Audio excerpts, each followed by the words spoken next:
Spiky bits. Hey everybody, welcome back to the new Astra Militarum Codex review. I'm MBG Rob Bear. Thanks for clicking play on this video here. This video we're going to go over some of the infantry units, some of the new tanks and things like that. I covered all the HQ and all the new regimental advisors and things like that in the last one. And so this one we're kind of going to go over the rest of the book and kind of see how it works. So if you haven't checked out that video yet, definitely go to the playlist and check that one out now. Okay, so infantry platoons are back, of course, pretty much forming the backbone of any guard regiment. And with these guys, you know, they haven't changed much. You're not going to really notice anything really different about them. The only thing that's different is that you can actually take a Taurox transport for them as opposed to last time. Now, there's going to be a lot of people going back and forth about the effectiveness of the Chimera and the Taurox itself. One being one more armor point than the other, but having a twin-linked autocannon instead of a multi-laser.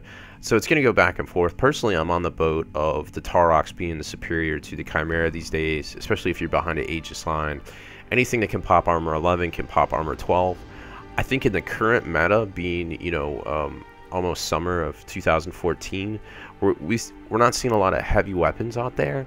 So a lot of the smaller scale weapons are, you may see a little bit of a difference between armor 11 and armor 12, but once people start realizing that you might need more heavier weaponry to pop all these Leman Russ tanks that are going to pop up everywhere, it's not going to really matter for whether you have a Chimera or a Taurox, in my opinion. But we'll see how that goes as the 40k meta changes. I mean, who knows? We might have 7th edition in a couple of months. Anything is honestly possible at this point. So infantry platoons, definitely have to take them. They still have the combined squad special rule. That's pretty much it. I mean, they're not super ridiculous. Veterans, however, did get changed a little bit. A lot of people were used to taking veterans in Chimera transports. The Chimera went up 10 points and the veterans went down 10 points. So yeah, veterans, however, lost crack grenades. If you want to buy crack grenades for them, it's going to cost you 10 points now. So I guess you get a little, you give a little in that regard. Other than that, they're pretty much the same. The weapons are the same, points cost, not too much crazy different. However, you can take a couple of different things as far as the what was it, the regimental doctrines, I believe they were called, and we'll get to those as well here. So you've got that. Then you've got the new Militarum Tempestus or Militarum Tempestus squads, which are basically stormtroopers, just like everybody's been saying. They perform the same role. They're really cool because they deep strike in and they can do the whole like special weapon attacks. You can only get 2 special weapons per squad unless it's the command squad, which can get 4 actually. So they can deep strike in and do some crazy stuff. They can throw out their leadership if they take the Clarion Vox net. They're pretty cool. I think we're going to see maybe 1 or 2 squads, because I think you can get a squad for less than 100 points of 5 dudes with 2 special weapons, and they can kind of drop in and, you know, do some work behind enemy lines, try to take out like a Death Strike missile or something like that, which I'm sure we're going to see more of in the future. In the current meta, maybe not as necessary, but I think as we see a lot more guard elements out there, probably going to become necessary. The Chimera armored transport obviously changed. It went up 10 points. It's still pretty much the same as far as that goes. However, the fire points kind of got nerfed. You can't fire out with 5 dudes out the top hatch anymore. You can only fire with 2. A heavy weapon team counts is only 1, so you can pop the hatch, shoot a las cannon, shoot an autocannon, or 2 special weapons or a combination thereof. The cool thing about them now is they have this las gun array, which, you know, the 3 las guns on the left and the 3 las guns on the right can fire together but independently at different things than the rest of the Chimera. So you can have the las gun array on the right shooting at something, the las gun on the array left shooting at something, and the heavy bolter in the turret shooting at something else, which is good for grounding, forcing grounding checks on monstrous creatures. And, you know, a couple of other things, I suppose, maybe trying to break up some of those little Eldar jet-bike squadrons that run around and try to take objectives. Other than that, it's pretty much the same. It's still a mobile command vehicle. You can still issue orders out of it. It did go up a couple of points, like I said. The Taurox is the new paddy wagon, so to speak, transport that everybody's kind of on the fence about. Like I said, I think it's the superior choice if the meta shifts to more heavy weapons. Right now, it might not be the thing to take, as there's a lot of small arms still out there in the meta. It really just depends on what you see locally and what you personally feel like fielding, I suppose. It does have the Taurox Prime variant, where it gets the Taurox Battle Cannon, which is not quite as good as a conventional battle cannon on a Leman Russ, and it does have the Twin Link Hotshot volley gun as well. So it's pretty cool. It's got 2 access points. One on each side of the hull and 1 at rears, so it's 3, 1 at the rear, and fire points as well. It has 2 on each side of the hull, so it's very similar to how the Chimera works, where you can shoot out the left, you can shoot out the right, but not necessarily a combination therein unless your enemy is strung out completely in front of you and you can get a good firing arc on it, I suppose. Battle Psychers are gone. They've been replaced with Weird Vein Psychers. I don't know. They're interesting to say the least. They're Brotherhood of Psyker special rule, mastery level 1. They can generate their powers from biomancy, divination, pyromancy, or the telekinesis disciplines. So that's kind of interesting. Some of those things might really come into play because it's like it affects this Psyker, but it's a Brotherhood of Psychers. So I'm not exactly sure how the interactions with some of the biomancy special rules will work there, but it seems like it could be really good. Maybe there's something I'm missing. I don't know, but it just doesn't seem like it's super good, so I'm not going to put a lot of time into researching it right now. But who knows? Maybe we'll see Weird Vein Psyker Star in the near future. I mean, it's 40k. It changes all the time. Ratlings are the little, Hobbit snipers, for lack of a better term. They're pretty cool because they have this new special rule which basically gives them battle focus, so they can shoot and then run in the same phase, which is kind of funny and or useful. I'm not really sure, but it's just kind of cool. And then we've got the new Auger models. There's Augrins and then there's Bullygrins, which are the ones that come with all the crazy like war gear you've seen, like the huge shields and the up armor and everything like that. I like them because they have the Hammer of Wrath special rule, and they're stubborn and they're bulky, but I don't like them for anything else. They're almost 45 points each. The Bullygrins give this cool cover save thing if you shoot through their shields. But I don't know how effective it's going to be at almost the price of a Terminator without the Terminator stats. So we're definitely going to have to keep an eye on that in the near future. Roughriders. Ugh, why does Games Workshop hate Roughriders so much? They have so much potential, but they're so terrible. They did not get any better at all this edition of the Guard, and it's kind of disappointing. I really wanted to see these guys be awesome, but they can't. They're just not good. Sentinels, however, are pretty neat. They kind of lowered the points on them a lot. You can get 3 Sentinels with plasma cannon because their ballistic skill's so low, so I definitely recommend taking a plasma cannon for really cheap, actually. So it's definitely a good supplemental source of firepower that comes in a vehicle format that's probably not going to be high on your enemy targeting priority, so you're definitely going to stay around longer than some of the other stuff. And then again, if they're shooting the Sentinels instead of the main battle tanks that you might field, who cares? It's just more stuff, more targets on the table to deal out damage. Next up is the Leman Russ battle tanks, and there is a ton of variants of them. It's basically 2 kits worth, 2 plastic kits worth, of course. And now they really reduce the points. They're definitely encouraging people to take tanks. I think the time is now. Tank companies used to be a big thing back in the past, and people didn't like playing against them. But tanks are actually really easy to destroy in hand-to-hand combat, and only half of these variants only have 11 armor on the back, the rest have 10, so they're going to be easy to take out with like crack grenades and strength 5 attacks, even strength 4 attacks on the the armor 10 rear armor is going to be easy to deal with. So we've got the main Leman Russ battle tank, the Leman Russ Exterminator, which mounts the Exterminator autocannon. You've got the Vanquisher, which shoots the AP shell. Eradicator, which is going to be your large blast, ignore cover. Demolisher, of course, is your strength 10 demolisher siege cannon. That's got a little bit limited range, 24 inches. The Punisher, which is 20 shots, ridiculous amount of firepower. coupled with some sponsons, you can get really silly. And the Executioner, which is the Executioner plasma cannon, shooting 3 plasma cannons in 1 weapon. Now, the Executioner plasma cannon and the plasma cannons all get hot, but again, if you prescience them, you can reroll that 1 result. So they lowered the price on the tanks themselves. They lowered the price on the sponson upgrades. It's going to be the wild, wild west out there. You're going to see 6 to 12 battle tanks in a lot of armies out there. It's just totally worth. It's easy to do. Everybody's got Leman Russes laying on the shelves, and they're gonna take them, and it's gonna be awesome. And we're gonna see really where this game's gonna go from here. And I'd rather have these kind of problems than, oh, I'm gonna take a 2-year-old invulnerable civ on my screamers, and you can do nothing, and we're just gonna swoop all over you. Or I'm gonna roll on all these psychic power charts, and I'm gonna try to get the fortune and reroll my everything and swoop over you with my jet bikes and my beasts. And come on, guys, that's not 40k. That's just an exploit. It's not meant to be there, but we're going to get through it. It's going to change. The game's going to change. It's going to be responsive. This is not what it was meant to be. It'll get better. All right, so then we got the Valkyrie and Vendetta gunships. Obviously, if you've been following the rumors, Vendettas got more expensive. Valkyries are about the same as what Vendettas used to be. We're not going to see as many Vendettas. Let's just be honest. Vendettas is a good ship. It was underpointed from the get-go, and it was the first. It was basically pointed as a skimmer, but became a flyer for free. And I think that's something that they needed to correct, indeed.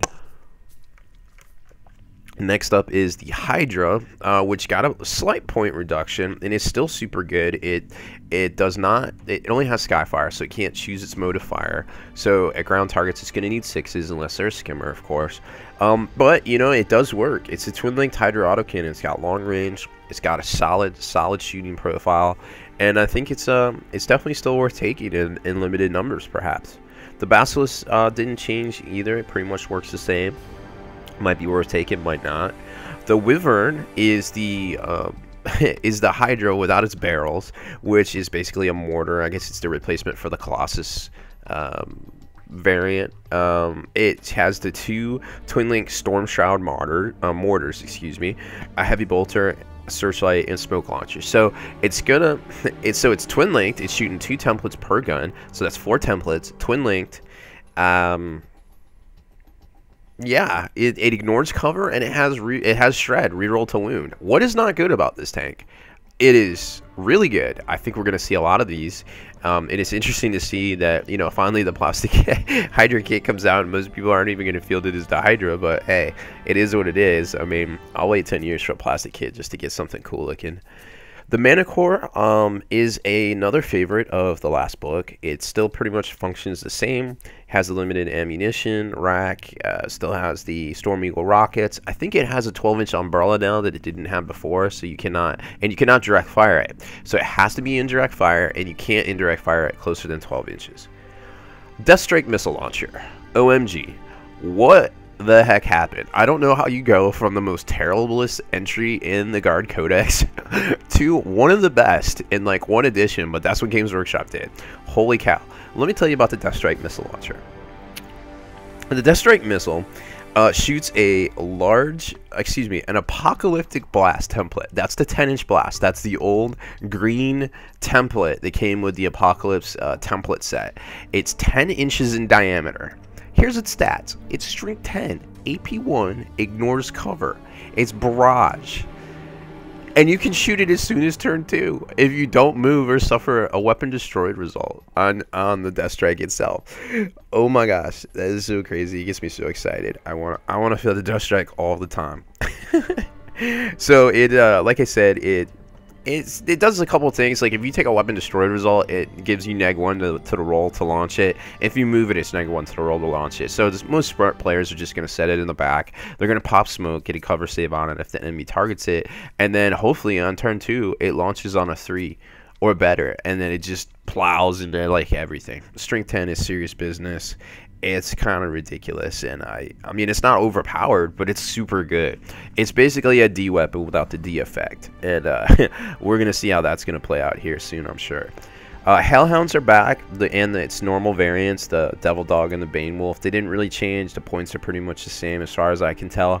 They're still tactically sound and definitely worth taking, and in games, you know, because they can flank up, they can do certain things. They're fast. They have torrent on the normal Hellhound Inferno cannon, and it's, you know, it's pretty good. Then we're gonna pretty much, that's all of the vehicles themselves. I'm gonna take a look at the vehicle equipment list because there's some new entries in that besides the normal stuff like Dozer Blade, Extra Armor, Stubbers, Hunter Killer, Searchlight, Smoke Launcher, and Stormbolter. Everybody pretty much knows what those do. However, there are some new entries in the book. We've got the Auger Array, which is interesting because it's basically a teleport homer, kind of. If you deep strike in from reserve and the chosen location for its deployment is within 6 inches of a vehicle with an Auger Array, that unit does not scatter. So it actually works pretty well with deep striking in stormtroopers, perhaps. Camo netting is pretty much the same as it was before, +1 to your cover save, and a 6-up in the open. Enclosed crew compartment. Vehicles within enclosed crew compartment no longer have the open top portion of their unit type. Oh, it's interesting to mention that the Hydra is now open top, so I forgot to mention that, so it's definitely a good idea to keep that in mind as well. Fire barrels, so it's basically like fuel cans on the outside of the hull that the enemy or the tank crew is triggered to blow if they're getting overrun. If the enemy attempts to charge the vehicle with fire barrels, that unit suffers D6 strength 4 AP 5 hits randomly allocated. So it's kind of like how a flamethrower works if you charge into a unit, but a little bit better. Recovery gear. If a vehicle has recovery gear is immobilized, then in subsequent turns it may attempt to repair itself on a D6 roll at the end of the movement phase on a 6-up. So it's kind of like it gains the Rhino machine spirit ability kind of thing a little bit. Relic plating. A vehicle with relic plating has the anti-will special roll. So a little bit extra resistance against puppet master attacks. So you'd be denying psychic spells on a 5-up if they target the vehicle itself. So that's pretty much it for all of the vehicles and the new units. Oh, one more thing. The book also contains the Heirlooms of Conquest, which are basically the sacred relic section of the book. And there's 6 different ones, and they range in points. And I think the points are pretty good for what they actually do. We'll just go over them real quick. There's the Tactical Auto Reliquary of Tiberius. When rolling leadership checks for orders issued by an officer with a Tactical Auto Reliquary, successful leadership tests that result in a double would count as Inspired Tactics, so you would get to do another order.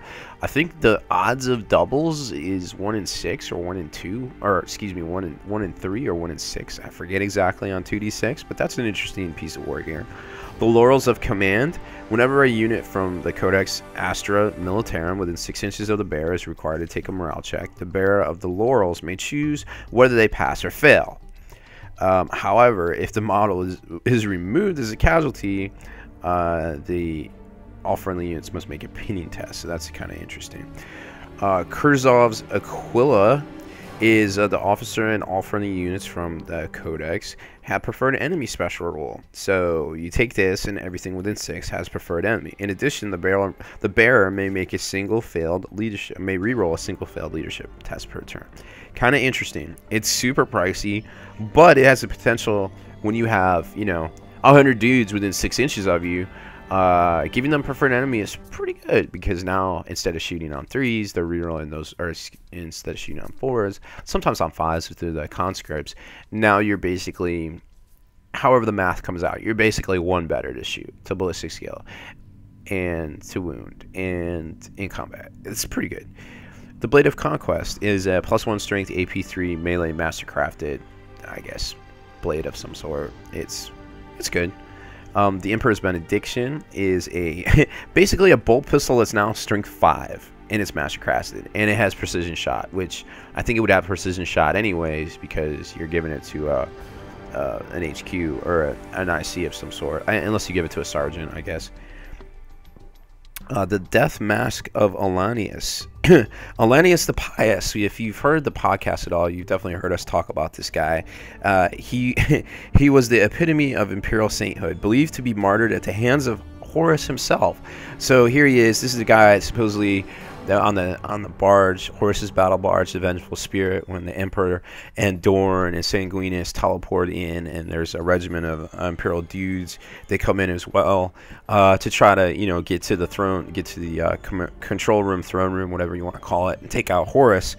Alonius the Pious was one of them. He's also in the Black Library novels as well. And he's one of the Perpetuals, supposedly, and I guess he's chosen to die at the hands of Horus in order to accomplish this, you know, great task and things. The mask is a terrifying piece of craftsmanship depicting in obsidian and void-fired bronze an agonized visage of a tortured angel. It is said that in the presence of traitors, the death mask will weep tears of blood. The bearer of the Death Mask of Alonius gains 4+ invulnerable save and has the It Will Not Die in Fear special rules. That is pretty good. You can't take it on some of the named special characters in this book, but some of the normal ICs definitely might be worth taking, because 4+ invulnerable save and a guardsman is pretty good in and of itself. But the It Will Not Die in the Fear special rules. Imagine if I don't even want to imagine how good this is. It is pricey. You will pay a lot for this. So. That's pretty much it for this one, guys. That is the Guard book. I hope you enjoy it, and I hope this helps you, gives you some ideas and some inspiration for some of the things you might see or you might go up against or you want to do with your particular models. Make sure you stay in the trenches, subscribe to this YouTube channel, check out the blog, spikybitsblog.com, and listen to our podcast, forgethenarrative.com. Spiky Bits.